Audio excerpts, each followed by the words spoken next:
All right, it's time to talk about the Nixon years for a moment, and I've called this an end to Vietnam, detente with Russia, friendship with China, and then the end all be all, Watergate. So let's start with Vietnam for just a second. And Nixon's going to have a plan to end the war in Vietnam, and a couple of the things that he's going to do are not going to do much, but the program of Vietnamization seemed to be very popular with America at the time. This idea that the Vietnamese should fight their own stinking war. But in the meantime, who's going to escalate that war by, invading Laos and Cambodia and bombing over there? But in order to get the North Vietnamese to the table, he's going to increase those bombings and ground-based offensive, and sometimes called the Christmas bombings. Anything to get the North Vietnamese to the table to do that. And so it's not very popular with the public. So a lot of this he tried to do on the sly, such as that escalation of the war in Laos and Cambodia. But those increased bombings do have an effect, and they do get the North Vietnamese to come to the table because we are pounding the ever living bejesus out of them. But the My Lai massacre is going to come up when you see in the movie Forrest Gump where he says, "Who's the baby killer?" That's what they're talking about with the massacre in the village of My Lai, which happens with Lieutenant Ronald Calley and some of the American Air Cav.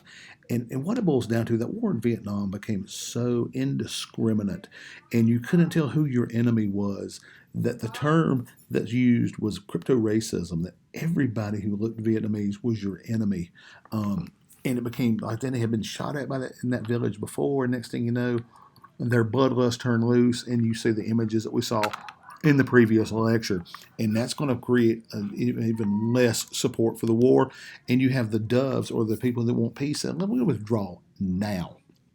And all of this leads to a credibility gap, especially when Daniel Ellsberg publishes the Pentagon Papers that show that the government had lied to the American public for years about what was going on in Vietnam. And so Nixon, being a good president, says, you know what, we're going to block it. And he took it to the Supreme Court. And the Supreme Court, the case was U.S. versus New York Times, and the Supreme Court said, publish them. So this credibility gap continues to expand. But for his part, Nixon's going to go to China. And he figures that the enemy of our enemy is our friend, and that China would be two-poled. Number one, that China could put, if we were friendly with China, it would put pressure on the Soviet Union. And if we were friendly with China, they would put pressure on Vietnam to end this silly conflict. And that's like we call realpolitik here, or, the enemy of your enemy is your friend. So he goes to China. He then sends Kissinger to, put some pressure on the North Vietnamese for peace. And he ended that old one China policy, which was basically that Taiwan was China and that communist China didn't count. And so he puts an end to that. That communist China was the real China, which was a huge boon to them. But the idea is to create some allies on that side of the world. And then also kick Taiwan out, encourage China's admission to the UN. And so Nixon's going to do a whole lot with that foreign policy in an attempt to balance power with the Russians and to put pressure on the North Vietnamese. But we're not going to ignore Mother Russia either. And in 1968, then the USSR squashes the student protest in Prague. So what does Nixon do? He goes to Moscow. Because one thing that the Russians never figured out how to do was feed their own people. So they need American wheat. And so when Nixon's there and he's playing a China called Kapow, it's like throwing a rook in a game of rook. And so the Soviet Union approaches us about arms reduction talks. And that's what this period of détente, this new area of relaxed relations, or as my kids used to call it when I taught high school, détente. I was like going, no, stop it. And one of the outcomes of this is the SALT, one strategic arms limitation talks, and the number of ballistic missiles. Not the actual warheads, because you can put more than one warhead on a missile, but we're going to reduce the number of missiles. And so this is a step in scaling back part of the Cold War, which is really cool. But unfortunately, Brother Nixon, he comes in at a strange time. And it's a time of an energy crisis. None of us here can really imagine gas at 26 cents a gallon, but that's what it was back then. Over in the Middle East, during the Jewish holiday of Yom Kippur, the several Arab states decide they're going to go to war with Israel. And Israel commences to throw them a whooping, not like in the Six-Day War, but they're holding their own. And so what happens is America supports Israel, but OPEC, and you've heard of OPEC before, the oil producing and exporting countries, that little cartel decided to raise oil prices on exported oil by 400%. I remember back during 2008, gas was like $4.20 a gallon. I was like, well, you know what? I can't afford to drive my truck, much less, But this same thing happened in the early 70s. And so what it does is it causes inflation to increase above 10% a year. That is unsustainable. And so what you got was a lot of gasoline rationing, a lot of long lines at the pump, and I remember those as a small child. It's amazing the things that you can remember, but I remember when that happened. And so now what you've got here is a president who's got some incredible foreign policy, who's got some incredible successes so far, while at home with the publication of the Pentagon Papers and this new energy crisis and inflation not faring so well. But in the meantime, he's going to figure out a way to try to lessen the power and the influence of the federal government. And it's called new federalism. When he comes up with something called revenue sharing, which you would give money to the states, you spend it how you want to. In education, you find out real quick that federal money has strings. Nixon wanted to take those away. He also did not want to support integration in Mississippi because he knew it was going to piss off a large, portion of his supporters. He tries to block the renewal of the Voting Rights Act. He wanted to delay busing for integration. But one of the biggest cases in '72 was Swan versus Charlotte Meck Board of Ed, which only in the last 15 years been reversed. And reversed isn't the right word, said it was no longer necessary. So this comes out of the Nixon administration. But he's got to deal with the Supreme. And it's going to be called the Burger Court because Warren Burger is going to replace Earl Warren because Earl Warren is done. And look at what this Burger Court does. You have a conservative president. They generally love the death penalty, and I'm saying that kind of half tongue-in-cheek. Generally, law and order and very strict on punishment. All of a sudden, Burger Court says, nope, death penalty is unconstitutional. Okay. Then there's a case of Roe versus Wade, which that's all been in the news so much lately, we're just not even going to worry about it. So the Burger Court's kind of putting a cramp on the conservative agenda at the time. Now notice, this says Nixon did not, Congress did these things. OSHA, Occupational Safety and Health Administration. Listen, these people come in all the time. We'll make sure we got, fire extinguishers and things aren't slipping on the floor, blah, blah, blah. Okay, they can be a pain in the rear end, but it's pretty good for the rest, most of us.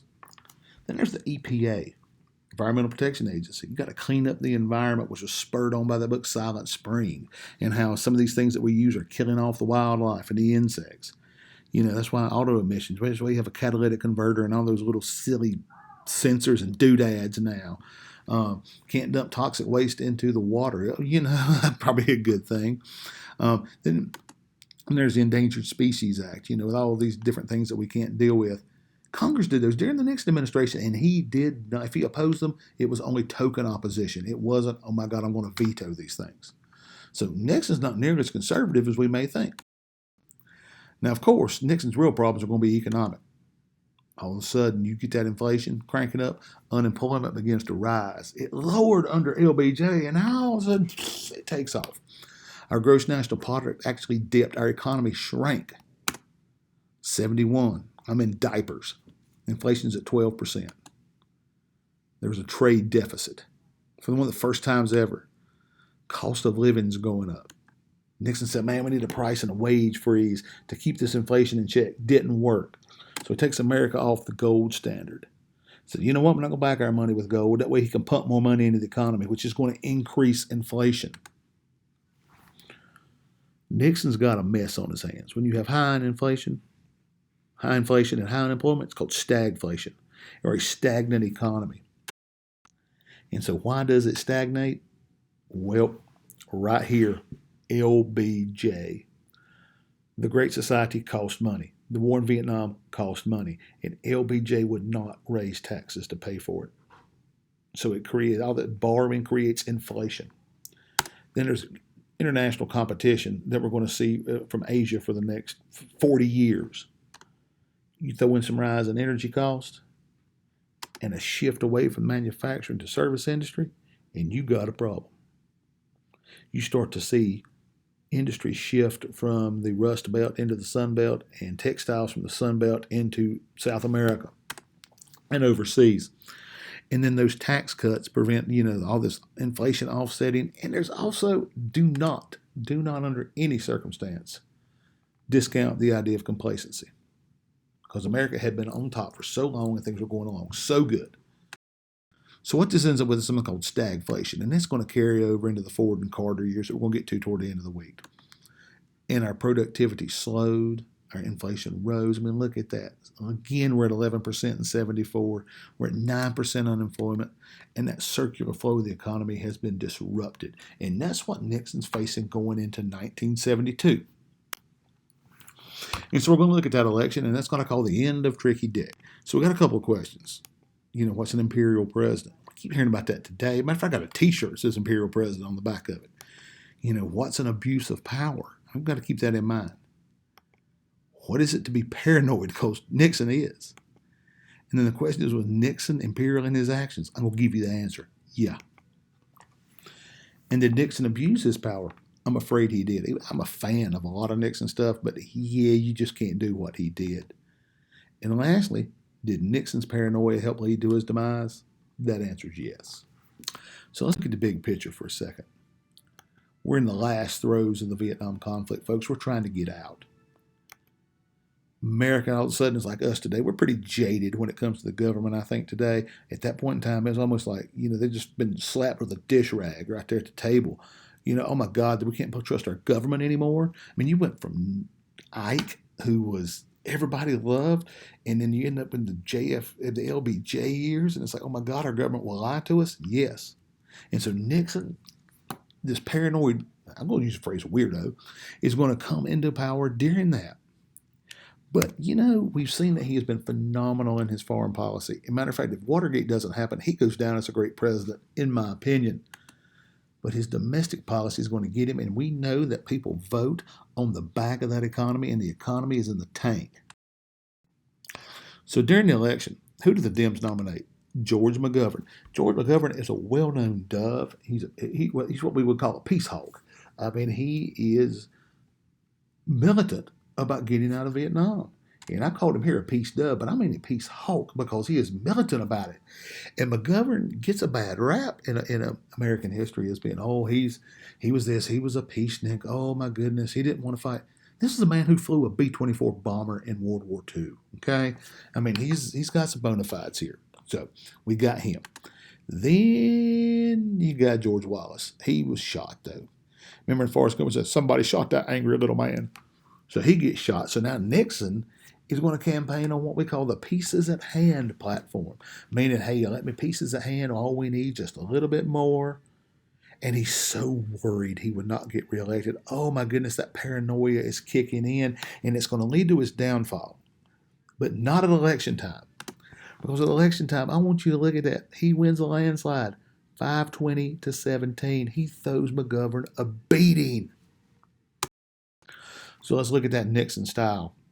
He loved to attack his opponents secretly. I mean, he might be what you might call a nasty little man when it comes to that. And so he gets a list, 200 people and 20 organizations that he called his enemies list.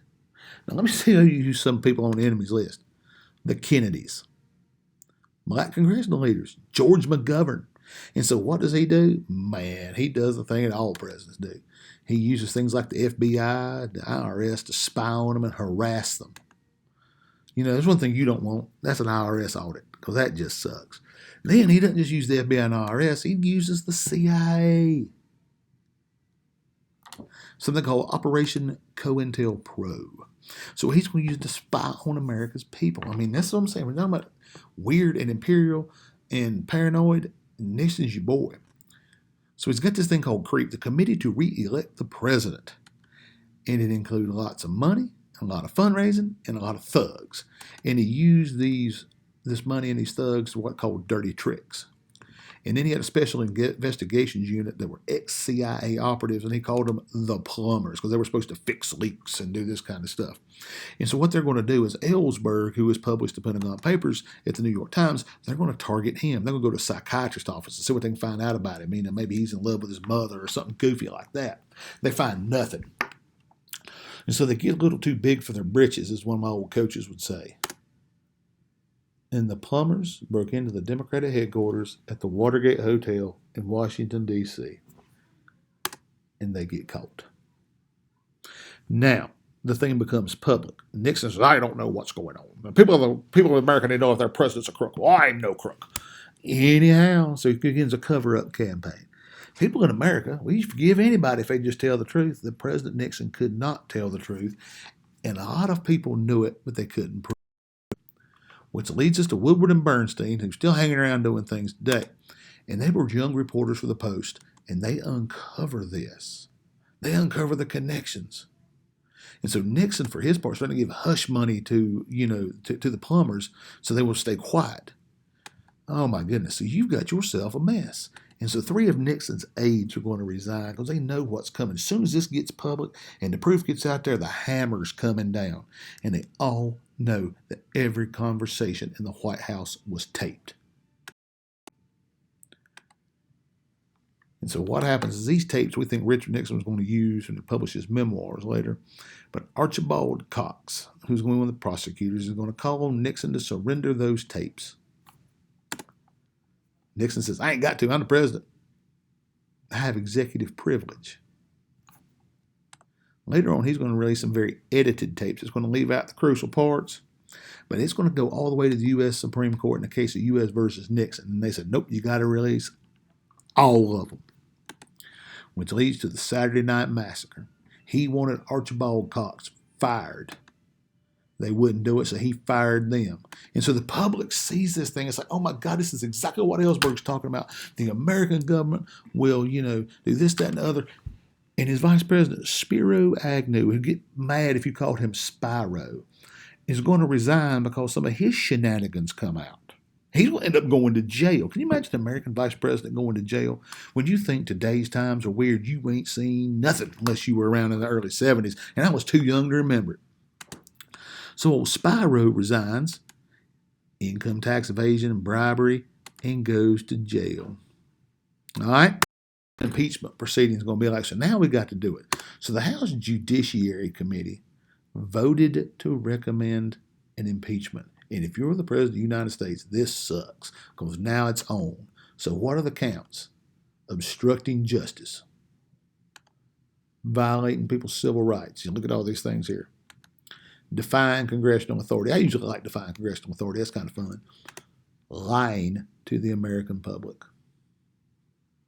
So Richard Nixon hands over the tapes, knowing that impeachment is a certainty, and he's going down. Remember, at this point in time, only Andrew Johnson had been impeached, and he missed being convicted by 1 vote. Now we've had Nixon. We've had Johnson. Andrew Johnson. Nixon was close. Then we've had Bill Clinton. And now we've had Brother Donald Trump. And nobody's been convicted yet. Nixon would have been convicted. There's no way he would not have. So he resigns. August 7, 1974. He resigned rather than be impeached. And Gerald R. Ford, a man who had never been elected as president or vice president, becomes the president of the United States of America. Gerald Rudolph Ford, which is not his real name, that's an adopted name, but it's no big deal. He and Nelson Rockefeller of New York becomes the new vice president. Now, Nixon gets pardoned. And it's probably part of the deal because you just really, and that's like Joe Biden today. He's not going to investigate Trump because nobody wants to do that once you leave office. No. You don't want to dig up those old wounds. And so Nixon's pardoned and he lives out his life, was it 1994-ish? When he passes away, I think I was just my senior year in college. So what's that impact? Further erosion of the federal government. And when I say entire generations, I mean it. Entire generations. If the government says it, you better believe the exact opposite. I mean, that was my generation. 1976. Voter turnout is incredibly low. Doesn't matter. They're all the same. And the voters are going to look for an anti-Nixon. A man who is not paranoid, who's not mean and nasty. They want a Sunday school teacher, and quite literally, they get one. And so when I call this probably the upheavals, the capstone of those upheavals of the 60s, this is the end of it. It's over. Gerald Rudolph Ford takes the oath of office. He comes live from the Oval Office on television, and he says, our long national nightmare is over. But now, I need you to see this next one. Presidents can become political targets for impeachment. And it happens to Bill Clinton in 1998, and it happened to Donald Trump. Lord, I couldn't remember the man's name. And it happened to Donald Trump just a couple of years ago. And that's a dangerous precedent to set. But later in his life, Nixon gets what we call in this business rehabilitated. He becomes a statesman. He becomes a confidant of Republican presidents and politicians. And they're like, Nixon was misguided. He made some mistakes. But the foreign policy side of Nixon becomes almost a touchstone of the Republican Party, which is kind of interesting. It seems how he was radioactive in 1974. So that gets us through Brother Nixon. And we'll get to Jimmy Carter and Ronald Reagan here at the end of the week, and we will call this course done.